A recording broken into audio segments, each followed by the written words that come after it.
Happy Sunday, guys. Still talking about clauses in a contract.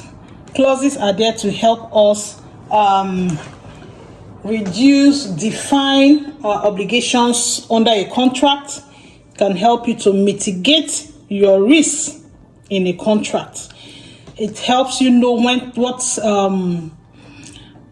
duties, responsibilities, rights, obligations, liabilities you can assume or take on in a contract. So today let us consider contradictory provisions or internal conflicts in a contractual document.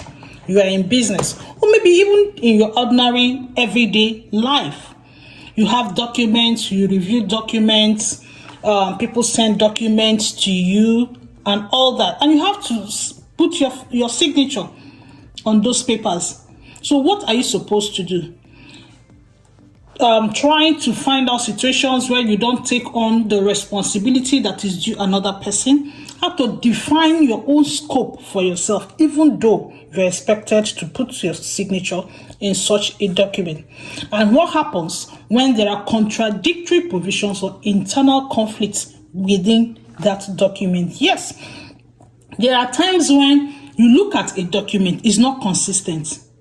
One part of the document is saying one thing, another part of that document is saying something else. How does the law look at such a document? So in a document where there are contradictory provisions, or where there are provisions inside and within that document that do not support each other, creating conflict, creating uncertainty, creating ambiguity, putting you, the reader of that document, in a spot that you are incapable of actually giving a true and reasonable interpretation to that document, making it very, very impossible to execute those terms simultaneously.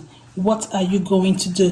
This is the Real Law Essence. Here we'll bring you premium legal tips to help you make informed decision, live informed life, and discover the best version of yourself. We'll see you again.